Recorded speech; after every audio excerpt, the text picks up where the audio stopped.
Hello. तकरीबन कोई 12 बज रहे हैं, तो मैंने सोचा कि कुछ नींद नहीं आ रही थी, कुछ थोड़ा सा ज़रा पढ़ें। तो एक किताब सराहने धरी थी और किताब है बर्ट्रैंड रसल की, द कॉन्क्वेस्ट ऑफ हैप्पीनेस। तो किताब का नाम बड़ा ज़बरदस्त है, द कॉन्क्वेस्ट ऑफ हैप्पीनेस। और क्या हम सब हैप्पीनेस के परसूट में नहीं लगे हुए?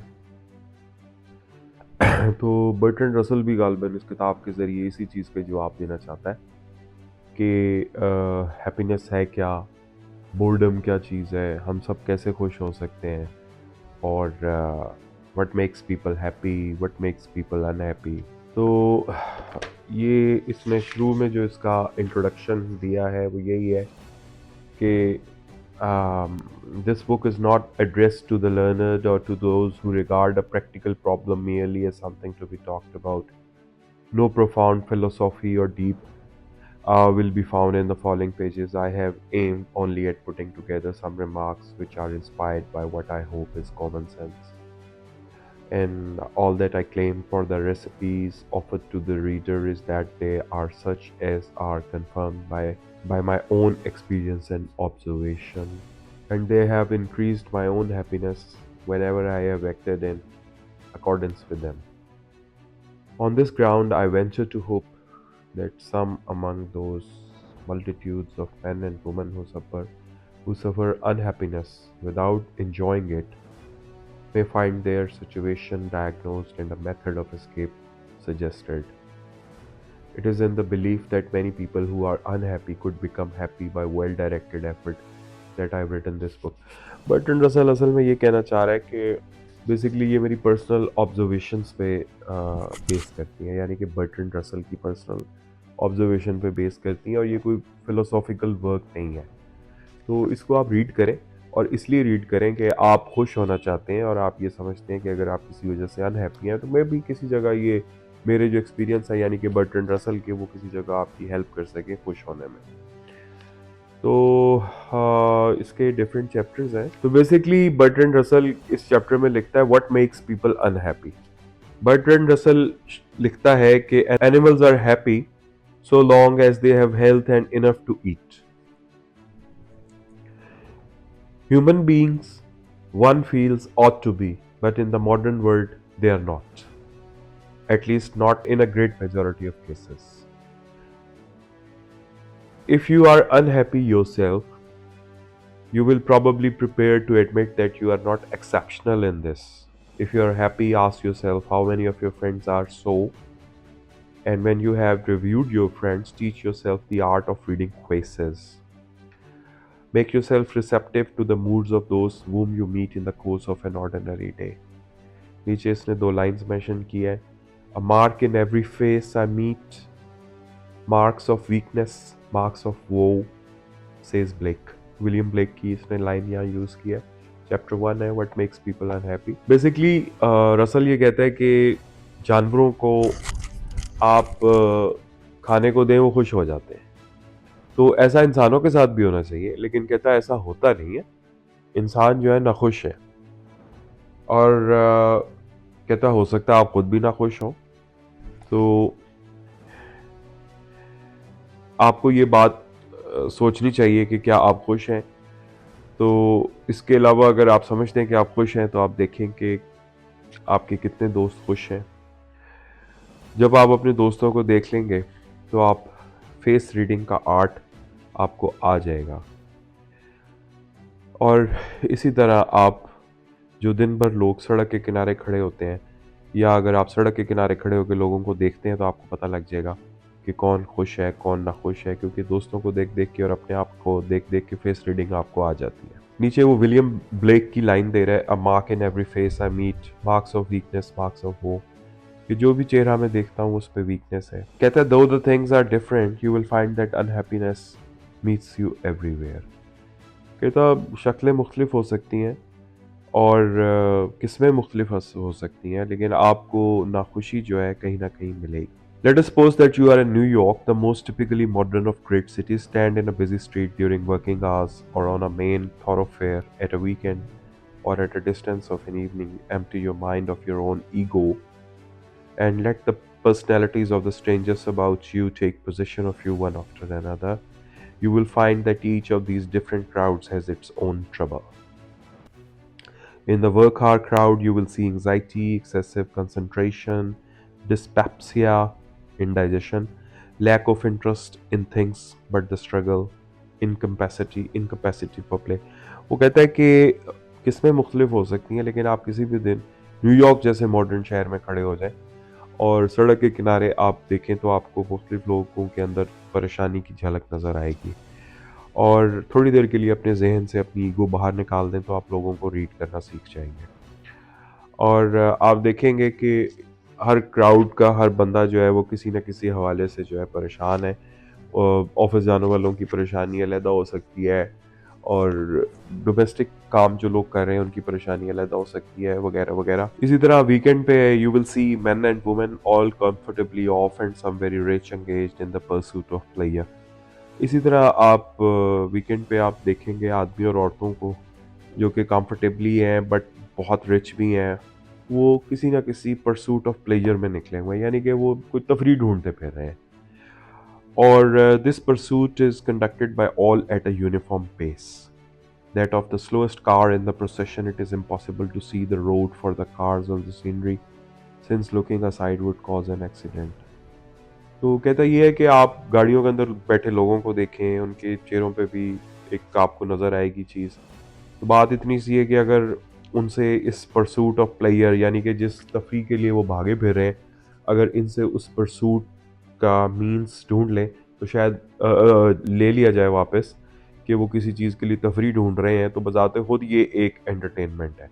तो अगर इनसे वो भी वापस ले लिया जाए तो इनके पास पीछे अनहैप्पीनेस ही बचती है। इसी तरह बर्ट्रैंड रसल कहता है कि अगर आप रात जो शाम की इवनिंग पार्टीज होती हैं उसमें भी ये देखें कि सारे लोग ये आते हैं सोच के कि हम बहुत खुश हैं, उसके बाद वो ड्रिंक स्टार्ट कर देते हैं खुश होने के लिए, और फिर जल्दी जल्दी अपना आप छुपाने के लिए वो ज़्यादा से ज़्यादा ड्रिंक करते हैं कि, और वो ये नोटिस नहीं करना चाहते कि उनके पार्टनर्स जो हैं वो कितने डिस्कस्ट हो रहे हैं। और थोड़ा सा ड्रिंक करने के बाद जो है आदमी रोना शुरू कर देते हैं, और and to lament how unworthy they are morally of the devotion of their mothers. कहता ये कि यानी कि थोड़ी देर बाद जब आदमी बहुत ज़्यादा वो उसमें चला जाता है नशे में, तो वो रोना शुरू कर देता है क्योंकि उसको याद आता है कि वो मॉरली अब इतना अच्छा नहीं रहा कि वो अपनी माँ का बेटा बन सके। ज़ाहिर है हर बेटे को उसकी माँ ने पाला है, किसी एडवाइस दे के ही पाला है ना। तो जब वो ये सब महसूस करता है तो उसका एहसास होता है कि वो इतना कोई वैल्यूएबल आदमी नहीं है। यहाँ यहाँ पे बर्ट्रैंड रसल कहता है all that alcohol does for them is to liberate the sense of sin which reason suppresses in saner moments. यानी कि वो कहता है कि ये हो सकता है कि वो ड्रिंक होकर थोड़ी देर के लिए गुनाह के एहसास से परे हो जाते हैं, और जो कि आम हालात में उनकी अकल जिसको रोके रखती है। कहता है कि ये जो अनहैप्पीनेस है, ये जो नाखुशी की रीजंस हैं, ये बेसिकली आपके सोशल सिस्टम की वजह से है, और कुछ थोड़ा सा पार्टली इन इंडिविजुअल साइकोलॉजी, यानी कि इंसान की जो अपनी नफ्सियात है उसकी वजह से भी है, जो कि विच itself to a considerable extent a product of the same social system। कहता है कि अगर आप मैं अगर बात करूं concerning the I can't read, हाँ, concerning the abolition of war, of economic exploitations, of education in cruelty and fear, it is not my intention to speak in this volume। वो कहता है कि मैं बहुत दफ़ा ये लिख चुका हूँ कि अगर वॉर ख़त्म कर दी जाए और ये चीज़ें क्रूअल्टी वगैरह ख़त्म कर दी जाए तो शायद सोशल सिस्टम के इस तरह ठीक होने से हमारी जो नाखुशी है, जो हम नाखुश फील करते हैं, हम खुश हो जाएं। To discover a system for the avoidance of war is a vital need for our civilization, but no such system has a chance while men are so unhappy that mutual extermination seems to them less dreadful than continued endurance of the light of day। कहता है कि ऐसा कुछ system तैयार कर लें कि war ना हो सके, ताकि जो है ना हमारी सिविलाइजेशन फ्लरिश कर सके या हम अनहैप्पी ना हो दूसरे अल्फाज में। तो कहता है लेकिन इकट्ठे कैसे हों हम अब साहब। तो to prevent the perpetuation of poverty is necessary if the benefits of machine production are to accrue in any degree to those most in need of them। तो कहता है कि अगर आप चाहते हैं कि पॉवर्टी रुके तो ज़रूरी है कि मशीन प्रोडक्शन की ज़्यादा से ज़्यादा फ़वाइद लोगों को पहुँचे। ज़ाहिर है वो इंडस्ट्रियलाइजेशन में मशीन ईजाद हो गई, अब इंसानों की ज़िंदगी में मशीन्स आ गई हैं, तो वो कहता है कि ज़्यादा से ज़्यादा इन मशीनों की वजह से इंसानों को फ़ायदे मिले। लेकिन आगे जाके वो एक पैराडॉक्सिकल सी बात कर देता है, but what is the use of making everybody rich if the rich themselves are miserable. लेकिन कहता है कि अगर हम सारी सहूलियात सबको दे के सबको रिच बना दें तो उसका फ़ायदा क्या है जब कि रिच खुद खुद खुद जो है मिजरेबल फील कर रहे हों। Education is cruelty and fear is bad, but no other kind can be given by those who are themselves the slaves of these passions. This is easy, this you can understand. These considerations lead us to the problem of the individual. What can a man or woman here and now, in the midst of in the midst of our nostalgic society, do to achieve happiness for himself or herself? I shall confine my attention to those who are not subject to an extreme cause of outward misery. I shall assume a sufficient income to secure food and shelter, sufficient health to make ordinary minimum income तो है घर चलाने के लिए, food के लिए, अपनी ज़िंदगी गुजारने के लिए। तो इन लोगों को भी अनहैप्पीनेस है, तो मैं इन लोगों को एड्रेस कर रहा हूँ। तो लेकिन I shall not consider the great catastrophes such as loss of one's children और पब्लिक डिस्ग्रेस। कहता है मैं बड़ी तबाहियों और अजाबों का जिक्र नहीं कर रहा जिससे लोग गुजरते हों, जैसे कैटास्ट्रॉफ जिसका वो यहाँ जिक्र कर रहा है।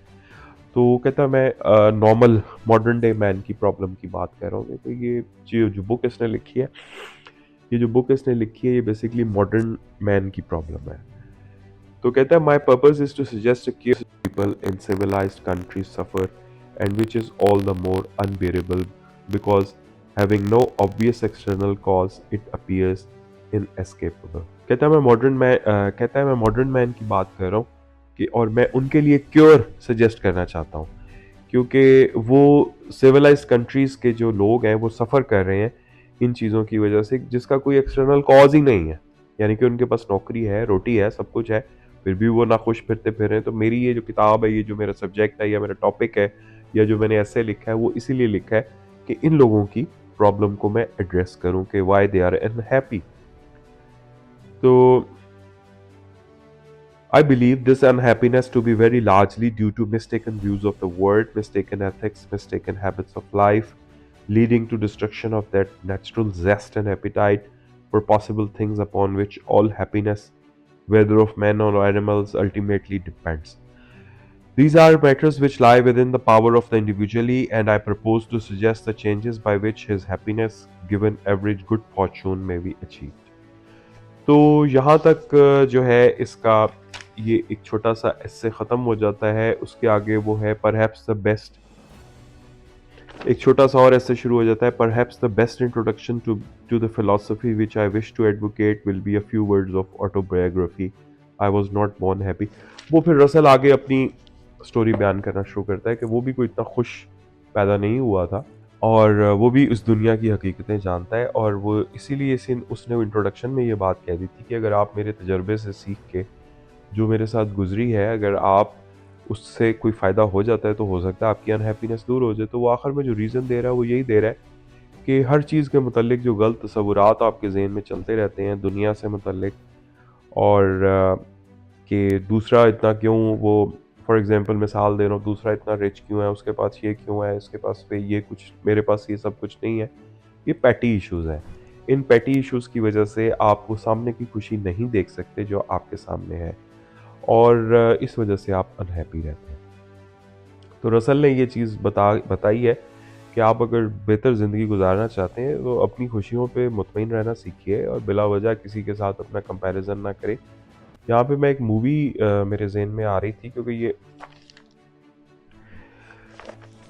यहाँ पे इसने एक मूवी मेरे ज़हन में आ रही थी जहाँ इसने एक पीछे वर्ड यूज़ किया है, परसूट ऑफ प्लेयर। तो उस मूवी का नाम था, विल स्मिथ की फ़िल्म थी, उसका नाम था परसूट ऑफ हैप्पीनेस। और उसमें एक बाप की कहानी बयान की गई है जो कि अपने बच्चे के लिए बहुत स्ट्रगल कर रहा है। नौकरी भी उसकी चली जाती है, उसकी बीवी भी उसके पास नहीं होती है, और वो एक कंपनी में इंटर्नशिप की जॉब करता है without money to get the experience, ताकि अगर उसके पास एक्सपीरियंस आ जाए वो एक्सपीरियंस जाके किसी कंपनी में शो कर सके कि मेरे पास ये एक्सपीरियंस है। गालबन उसी कंपनी में फिर उसको जॉब भी मिल जाती है। तो कहने का मकसद ये है कि वो अपने बच्चे के लिए बड़ी स्ट्रगल करता है। बड़ी खूबसूरत फिल्म है, विल स्मिथ ने इसमें बड़ा अच्छा रोल प्ले किया, आप ज़रूर देखिएगा। तो गालबन उसमें भी यही था कि वो परसूट ऑफ हैप्पीनेस, और परसूट ऑफ हैप्पीनेस में आई नहीं है,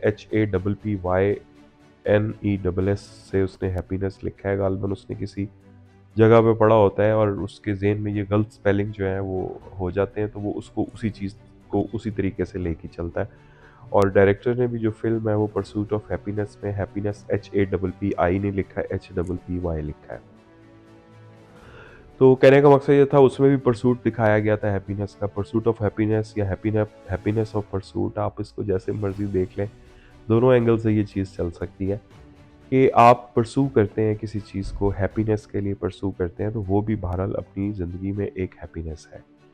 तो आई होप कि रसल का ये छोटा सा जो एडवाइस है ये आपके काम आया होगा, और जो कि आप थोड़ी देर के लिए देखेंगे, रुकेंगे, सोचेंगे, अपने दिमाग को ईगो से खाली करेंगे जैसे रसल कहता है, और थोड़ा सा ऑब्जर्व करेंगे लोगों को भी, अपने आप को भी, तो आपको बहुत सारी चीज़ें समझ आ जाएंगी।